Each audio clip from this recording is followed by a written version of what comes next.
नमस्कार, मैं हूं अंजलि इस्टवाल और हमारे इस खास कार्यक्रम में आपका स्वागत है, जिसमें हम आपको बताते हैं कि क्या सच है, क्या झूठ है, और आपको बताते हैं कि कौन सी ऐसी अफवाहें हैं जिससे आप बचकर रहें। साथ ही हम दुनिया भर के जाने माने एक्सपर्ट्स के साथ आपके लिए खास इंटरव्यूज लेकर आते हैं। बात करते हैं भारत में कोरोना वायरस की स्थिति की। लगभग 1 साल होने को आया है भारत में कोरोना वायरस के पैर फैलाए हुए। 27 जनवरी को पहला मामला आया था भारत में कोरोना वायरस का। ऐसे में क्या अब ये महामारी भारत से दूर जा रही है? ये सवाल हम पूछ रहे हैं। शुरुआत में विशेषज्ञों ने ऐसा प्रिडिक्ट किया था कि भारत में बहुत ज्यादा मौतें और बहुत ज्यादा केसेस आएंगे। इसमें कोई शक नहीं है कि भारत में केसेस बहुत ज्यादा आए, लेकिन मौतों का आंकड़ा भारत में कम देखने को मिला है दूसरे देशों के मुकाबले। और अक्टूबर के महीने में कुछ ऐसा लगने लगा कि अब इस महामारी में कुछ धीमापन आ गया है। हमने सितंबर के बीच में देखा था कि किस तरह से ये महामारी सबसे ज्यादा अपना पैर पसार रही थी। करीब 10 लाख एक्टिव केसेस हमें दिख रहे थे हर दिन के। तो हम एक नजर डालते हैं हर रोज होने वाली मौतों और हर रोज आने वाले मामलों के आंकड़ों पर। अगर उसके ग्राफ को हम देखते हैं तो उससे साफ हो जाता है कि कहीं ना कहीं भारत की कर्व अब नीचे आ गई है। और ये कर्व जो नीचे आई है, ये एक तरह से इशारा करती है कि भारत में कोरोना वायरस महामारी पर फिलहाल कंट्रोल आ गया है।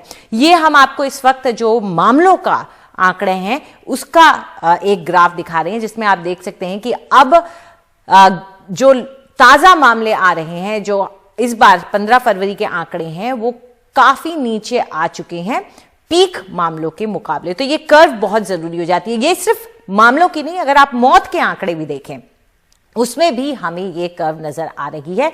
भारत में आप देख सकते हैं कि मौतों के आंकड़े में भारी गिरावट आई है। ज्यादा से ज्यादा अगर जाता है तो डबल डिजिट पर जाता है। और कई ऐसे देश के राज्य हैं, ये कई शहर हैं जहां पर एक भी मौत नहीं रिपोर्ट की जा रही है, जो कि अच्छी बात है।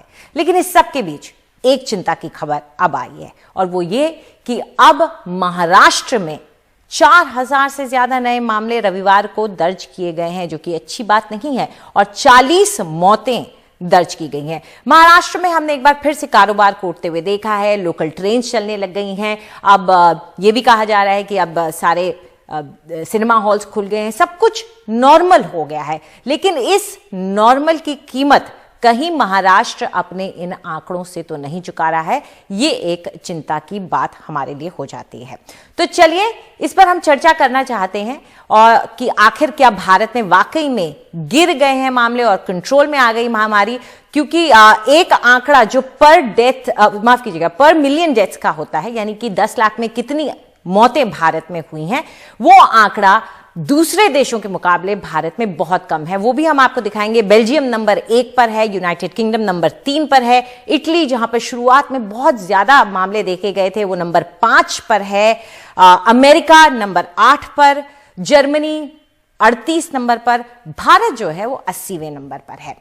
तो ये कुछ इंपॉर्टेंट आंकड़े हैं। हमारे साथ इस वक्त जुड़ गए डॉक्टर अरविंद कुमार, जो कि चेयरमैन है institute of chest surgery Medanta hospital के, और फाउंडर भी हैं लंग केयर फाउंडेशन के। साथ में मुंबई से हमारे साथ जुड़ गए हैं डॉक्टर हेमंत देशमुख, जो कि डीन है मशहूर KEM हॉस्पिटल के। हमसे बात करने के लिए आप दोनों का बहुत बहुत शुक्रिया। तो ये एक दोहरी बात हम यहाँ कर रहे हैं 2 लेवल्स पे। पहला ये कि क्या भारत में इस महामारी पर अब काबू आता जा रहा है। डॉक्टर कुमार, आंकड़े जो बता रहे हैं वो आपको क्या कहता है, और आपका एक्सपीरियंस अभी क्या कह रहा है आपको?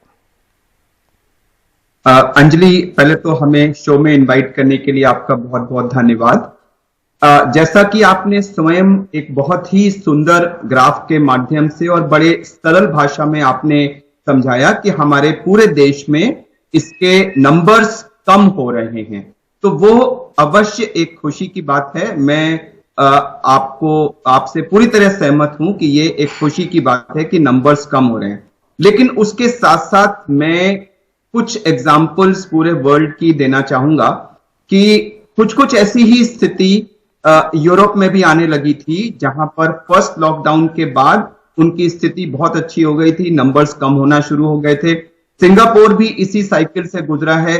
कोरिया, जिसका एग्जाम्पल सब जगह दिया जाता था कि उन्होंने कितना अच्छा कंट्रोल किया, वो भी इसी साइकिल से गुजरे थे और वहां पर चीजें नॉर्मल होनी शुरू हो गई थी और फिर उन सब जगहों पर सेकेंड वेव जो है स्ट्राइक की है और इस समय देखिए पूरा यूरोप करीब करीब लॉकडाउन पर है। इंग्लैंड जैसे छोटे से देश में, जो कि टोटल आबादी 6 करोड़ के करीब है, वहां इस समय 15-15 हजार केसेस पर डे आ रहे हैं, जो कि एक बहुत बड़ा नंबर है और करीब करीब पूरा यूरोप इस समय लॉकडाउन पे है। तो जबकि एक तरफ मैं कम होते नंबर से खुशी जाहिर करूंगा, लेकिन उसके साथ साथ मैं आपको सचेत करना चाहूंगा सबको कि पिछले कुछ दिनों में मैंने लोगों के एटीट्यूड में एक मेजर चेंज देखा है। आमतौर से धारणा पब्लिक में इस समय यह हो रही है कि अब तो कोरोना हमारे देश से करीब करीब ठीक हो गया और पिछले 3-4 दिनों में मैंने वो लोग जो नियमित रूप से मास्क पहनते थे उनको भी अब बिना मास्क से घूमते हुए देखा है। मैं एज ए डॉक्टर सचेत करना चाहूंगा कि यह चीज हमारे लिए घातक सिद्ध हो सकती है। हमें जब तक कोरोना और पृथ्वी से पूरी तरह इरेडिकेट ना हो जाए तब तक हमें mask, social distancing, hand hygiene और ज्यादा लोगों का एक जगह जमा ना होना, इन 4 मेजर्स को हमें करते रहना पड़ेगा। मेरा फियर यह है, मेरा डर यह है कि लोगों के इस जो ये थोड़ा सा ओवर कॉन्फिडेंस आ गया है, उसकी वजह से कहीं हम बहुत जल्दी कहीं अपनी सेकेंड वेव को ना स्ट्राइक कर दें। तो जैसा आपने स्वयं बताया, लापरवाही कहेंगे डॉक्टर, जो अक्सर हम कर बैठते हैं, उससे बचना है। डॉक्टर देशमुख, महाराष्ट्र में अचानक से हम देख रहे हैं कि एक बार फिर से कुछ नंबर बढ़ रहे हैं। ये एक तरह से पहला सिग्नल हो सकता है कि वक्त आ गया, शायद हम चिंता करें और जिस बात को डॉक्टर कुमार कह रहे हैं उससे बचें। आप क्या कहते हैं महाराष्ट्र में जो इस वक्त स्थिति आप देख रहे हैं उसके मुताबिक? नमस्कार जी। हमारे पास बंबई में और महाराष्ट्र में, बंबई में खासकर 1 फरवरी के आसपास 328 केसेस डिटेक्ट हो गए थे और बराबर 2 हफ्ते के बाद 645 केसेस डिटेक्ट हो गए। यानी पिछले 2 हफ्ते में हम लोग ने 100% इंक्रीज देखा है कोविड केसेस में। लेकिन ये जो नए कोविड केसेस आते हैं वो उसमें क्रिटिकलिटी काफी कम होती है। अभी इस क्रिटिकलिटी को जानने के लिए हमारे पास जो आईसीयू बेड्स है वहां उनकी बेड ऑक्यूपेंसी जो कहते हैं वो बेड ऑक्यूपेंसी अभी भी अच्छी तरह से है और हमारे पास रिकवरी रेट इतनी अच्छी है कि almost 95% patients, 95% patient almost recover हो जाते हैं। इस लास्ट 2 हफ्ते की जो केस में इंक्रीज हो गई है, उनकी केस फैटेलिटी जो परसेंटेज है वो भी 2.5% के आसपास है। यानी चिंता की बात तो ज्यादा नहीं है, लेकिन नंबर ऑफ केसेस जो बढ़ते जाते हैं उसकी 2 वजह हो सकती है। एक तो हमारा लॉकडाउन पार्शियली लिफ्ट हो गया है, यानी कि लोकल ट्रेन्स और सोशल डिस्टेंसिंग कम हो गया है, लोग काफी पिकनिक पे जा रहे हैं और काफी ऐसे लोगों को लगता है कि ये महामारी अभी अंत हो गई है, अब हम वापस सोशली मिक्स होना चालू करेंगे। लेकिन इस दरमियान जो हमारी केस डिटेक्शन जो हो रही है, नंबर ऑफ आरटीपीसीआर जो हो रहे हैं वो अभी भी 15,000 के ऊपर है और इन 15,000 आरटीपीसीआर टेस्ट में जो पॉजिटिविटी आती है वो भी 3.5% के आसपास है। तो चिंता की बात तो यही है कि हम केसेस भी देखते हैं ज्यादा, केस फैटेलिटी रेशियो भी कम हुआ है।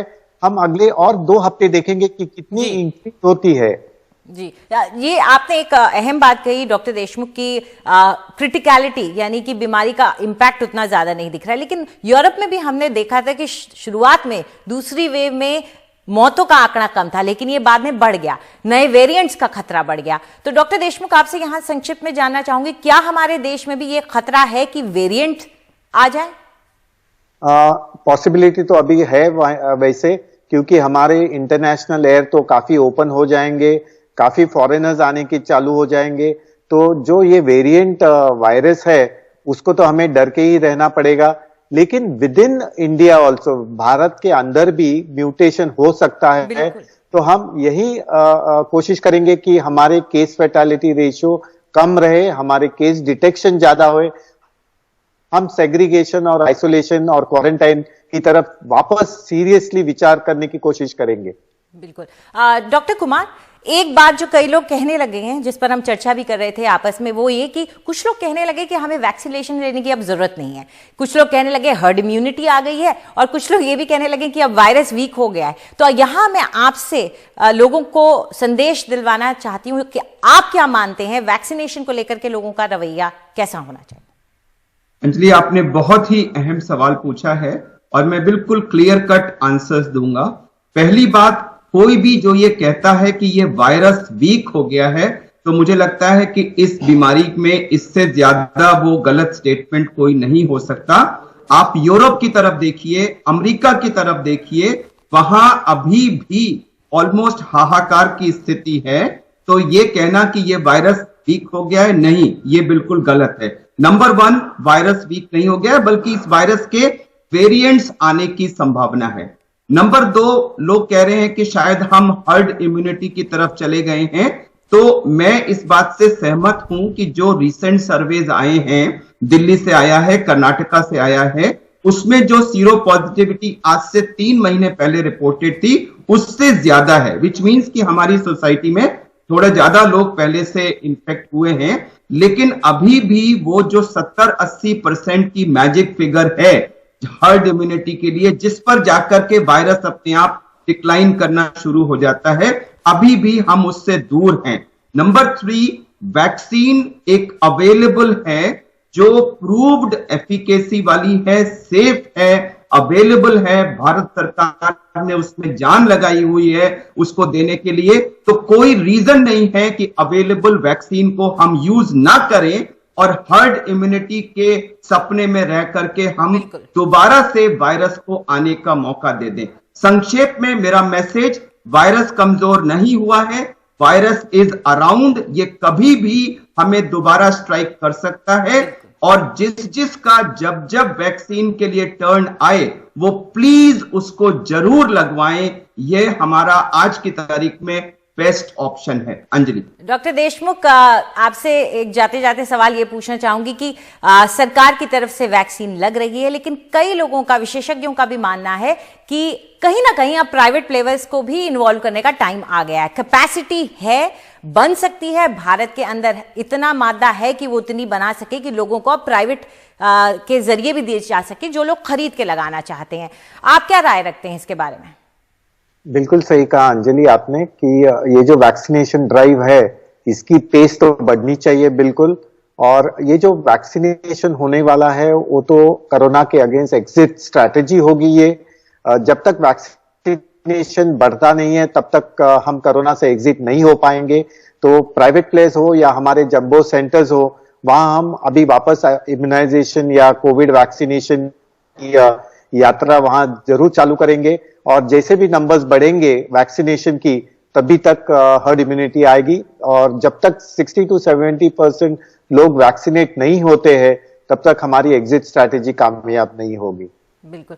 हमसे बात करने के लिए बहुत बहुत शुक्रिया आप दोनों का। तो जैसा कि आपने सुना, डॉक्टर आपको यही चेता रहे हैं कि अभी वक्त नहीं है लापरवाही का। भले ही कर्व नीचे आने लगा हो, भारत का काबू आ गया हो इस बीमारी पर, लेकिन अगर जरा सी भी लापरवाही बरतेंगे तो अमेरिका और यूरोप जैसा हाल देखने को मिल सकता है। इसलिए बचकर रहिए। फिलहाल हम एक छोटा सा ब्रेक लेंगे और ब्रेक के उस पार जानेंगे आपके भेजे हुए सवालों के जवाब। साथ ही बताएंगे कि कैसे गरीबों के लिए मसीहा बन गए उड़ीसा के एक डॉक्टर।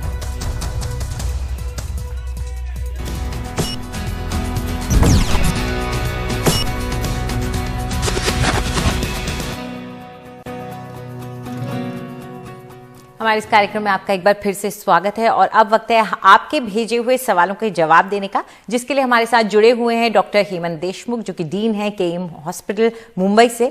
डॉक्टर साहब, जो पहला सवाल है वो मनोज भट्ट का है, दिल्ली से सटे फरीदाबाद से। सर, मैं मनोज भट्ट फरीदाबाद से। अगर मुझे कोविड हो रखा है तो क्या मैं उस कंडीशन में वैक्सीन ले सकता हूँ? डॉक्टर देशमुख। एक बार वापस पूछ सकते हैं? हाँ, वो बोल रहे हैं कि अगर उन्हें कोविड हो चुका है पहले ही, तो क्या वो वैक्सीन लगवाएं? बिल्कुल सही सवाल है उनका कि उन्हें तो कोविड हो गया है, लेकिन अगर अभी परिस्थिति उनकी अच्छी है और 4 हफ्ते बीत चुके हैं कोविड होने के बाद, तो उनको वैक्सीन लगाने की काफी जरूरत पड़ेगी। तो चलिए, वैक्सीन से आप बच नहीं सकते। अगर आप कोविड से ठीक हो गए, ये ना सोचें आपके शरीर में एंटीबॉडी और आप बचे हुए हैं। चलिए, देवांश का सवाल ले लेते हैं दिल्ली से। नमस्कार, मेरा नाम देवांश है और मैं दिल्ली से हूँ। मेरा सवाल ये है कि कोविड होने के बाद भी अगर लंबे वक्त तक खांसी हो तो हमें क्या करना चाहिए? क्या लंग्स के लिए कुछ उपाय किए जा सकते हैं?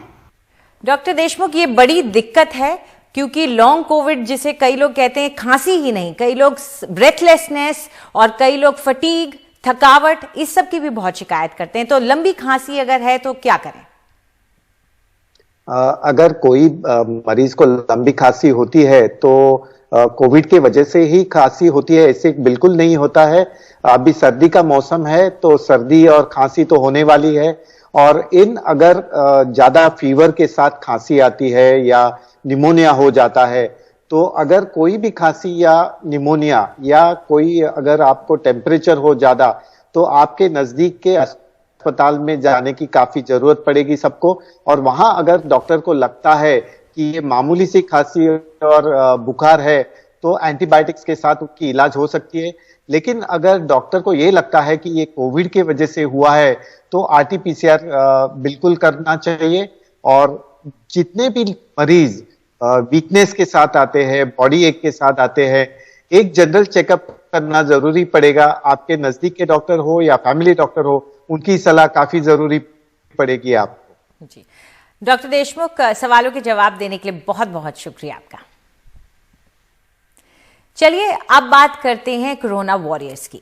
एक ऐसे डॉक्टर जो गरीबों के लिए मसीहा बनकर आए हैं। ओडिशा के संबलपुर जिले में Veer Surendra Sai institute of medical sciences and research में बतौर असिस्टेंट प्रोफेसर कार्यरत हैं डॉक्टर शंकर रामचंदानी। इन्होंने गरीबों और असहायों के इलाज के लिए 1 रुपए की क्लिनिक खोली है। आप अपना इलाज करवाइए, सिर्फ 1 रुपए दीजिए। अस्पताल की ड्यूटी के बाद डॉक्टर रामचंदानी हर रोज सुबह 7 से 8 और शाम 6 से 7 बजे तक यहां बैठते हैं और 1 रुपए में मरीजों का इलाज करते हैं। क्लिनिक खुले 3 दिन ही हुए हैं और मरीजों की लंबी लाइन लगने लगी है। डॉक्टर रामचंदानी का कहना है कि महंगे इलाज से गरीब महरूम रह जाते हैं, जिसको देखकर उनके मन में ये ख्याल आया। आइए सुनते हैं उन्होंने क्या कहा। 2020 में कोरोना का टाइम में देखा हूँ लोग कैसे पैसे के न होने के कारण सफर करते थे, तो उसी के मद्देनजर रखते हुए मेरे को लगा कि इनके लिए कुछ करना चाहिए। तो इसलिए मैंने सोचा कि अपने सरकारी समय 9 से 5 के अलावा जो समय मेरे पास रहता है उसमें यदि मैं कुछ लोगों की मदद करता हूँ तो मेरे लिए अच्छा होगा, उनके लिए भी अच्छा होगा। और दूसरी बात है, मैंने 1 रुपये इसलिए किया कि मेरे को भी लगे कि मैं कुछ काम किया हूँ तो उसका मेरे को कुछ पारिश्रमिक मिला हो, और उनको भी ऐसा फील नहीं हो कि वो मुफ्त में दिखा रहे हैं या वो फ्री में दिखा रहे हैं। बहुत जरूरी है कि ऐसे मौके पर सब एक दूसरे की मदद करें, जैसा ये डॉक्टर साहब कर रहे हैं। फिलहाल हमारे इस कार्यक्रम में इतना ही, लेकिन जाते जाते आपको एक बार फिर से याद दिला दें, कर्व भले ही नीचे आ रहा हो कोरोना वायरस का, लेकिन आप कोई लापरवाही न बरतें। नमस्कार।